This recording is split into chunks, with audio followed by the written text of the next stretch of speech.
Hi there, thank you for joining me for Coffee Break, where in 15 minutes or less, I will show you how to make a project or a card. This is our project for today, and it uses the Arrange a Wreath bundle that can be found on page 127 currently of the 2020 to 2021 annual catalog. And it comes with this adorable stamp set and dies that cut out pieces, not like this, but pieces of the wreath and some other little accents that you can put on your wreath. Let's get started. And by the way, if I didn't say it, my name is Sandy McManus and I'm with needsaribbon.com, just in case I didn't introduce myself. So this is the stamp set and this is the die.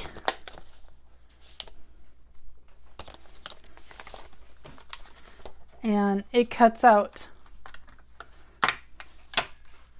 various wreath pieces and these other accent pieces. And much like my other Coffee Talk formats, I have pre-cut my pieces. Again, the point of this is to get it all done in the time it takes to take a coffee break. Ooh, cheers, by the way. Forgot to do that. So this is using gray granite. This is not smoky slate. And then let me take a better look at the finished card. And I did put a liner in the card. I didn't stamp anything in there because I'll wait to see where I send it. Because best wishes could mean a lot of things. It could be for a wedding with the wreath. It could be retirement. Who knows? All kinds of things. So, and the recipe for this project will be at the end of the video. Oh, that's cheating a little though. Should I cheat? No, I won't cheat. That'd be a really short coffee break then. If you see, I found a semi-finished one. Look at that. Ooh. Anyway, we'll put that aside. And if there's time, maybe we'll finish a second one. So I'm going to go ahead and attach. Oh, and if you can see, this was cut out using this folder. This, I think it's called the textile folder. It's one of our new folders, and it is a 3D folder. You can see by the thickness.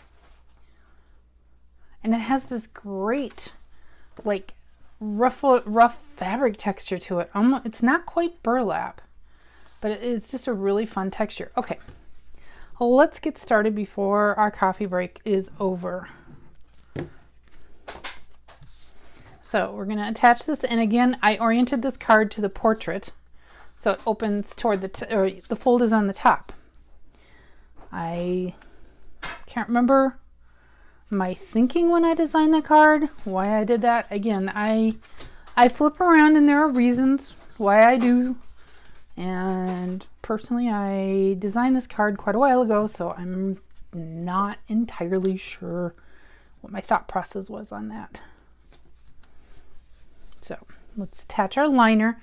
And again, I don't always do that, but sometimes I like to do that because it just looks more finished on the inside. And also, with the really dark cardstock, I highly recommend you put a liner in.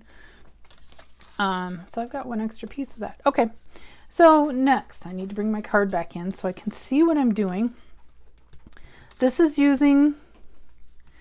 paper is found. Sorry, I did not. I should have bookmarked this in my catalog. Touches of Texture, I believe it's called. In Good Taste paper. It's the In Good Taste paper, which is found on page 148 of the 2020 to 2021 catalog. Has these great, like, natural flooring, almost industrial but not quite, papers. It's from that, and you can see some of the wood grain. So that was where this paper was found. And again, the recipe for this project will be found at the end of the video. So you can pause and get your supplies and follow along. And I centered this. It's a very centered card, kind of top to bottom. No right or wrong with that. It was just what I chose for this design so the wreath would stand out. And I pre-cut my wreath pieces. Again, my coffee break's only 15 minutes long, so, you know, kind of important. Make sure I get a card done in time. And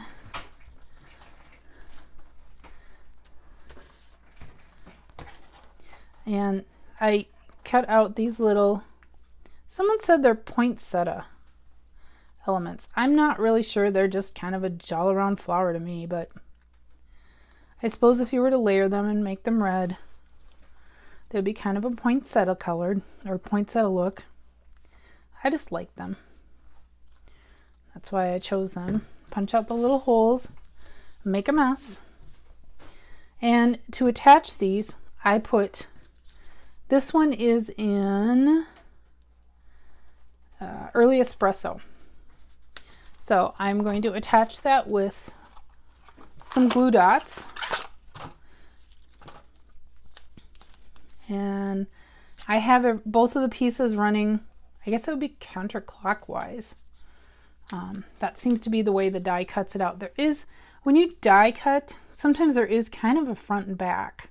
I don't know if anyone's ever noticed that, you know, on the pieces that look the same both ways. So we'll put another, hide another glue dot. And yeah, I found when I made this card before that 3 seemed to be enough.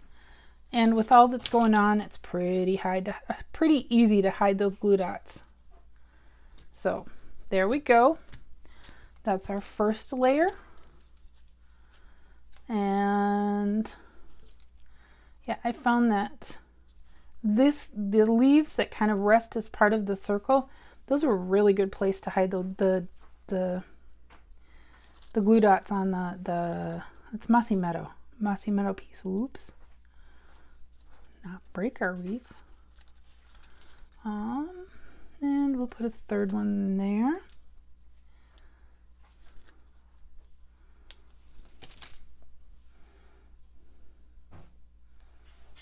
And we'll lay that down. Get that on there. And now we have our, and these are cinnamon cider. That's our new in color that goes from 2020 to 2022. You know, when the color came out, it was one of those that I went, that's interesting. Not. It did nothing for me. But now that I have been playing with it, I already need to order a lot more cardstock. I think I've gone through, oh, I don't know. It's one of those colors that I just find myself reaching for an awful lot. It's a neutral, but it's still kind of orangey. It's kind of a neutral and a color at the same time, so it's odd. And the ribbon that I used for this project is one of our in color ribbons, and it's kind of a herringbone woven, feels like cotton, turns out it's polyester, but this is also in the cinnamon cider. And through the magic of television, I have one pre-tied and on a glue dot. But first we need to deal with our greeting. And greeting. So I am using the best wishes,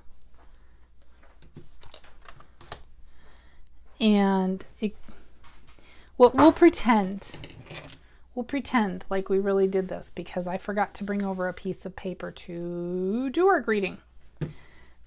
So we'll pretend to stamp. There's our greeting. Oops. And then I took and just gave this a little bend to give it a little movement. And I actually hand cut this. And this went down with dimensionals. I double stacked them on the pennant banner side, and actually I used a glue dot on that side.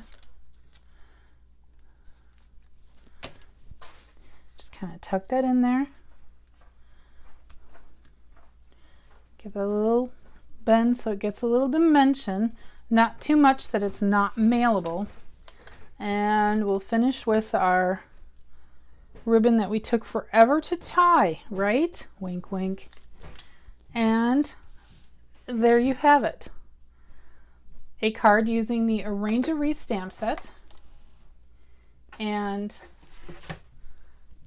the Wreath Builder dies and the new folder that's got a textile look. So thank you very much for joining me on this edition of Coffee Break. I hope you've enjoyed your break as much as I have. Bye-bye.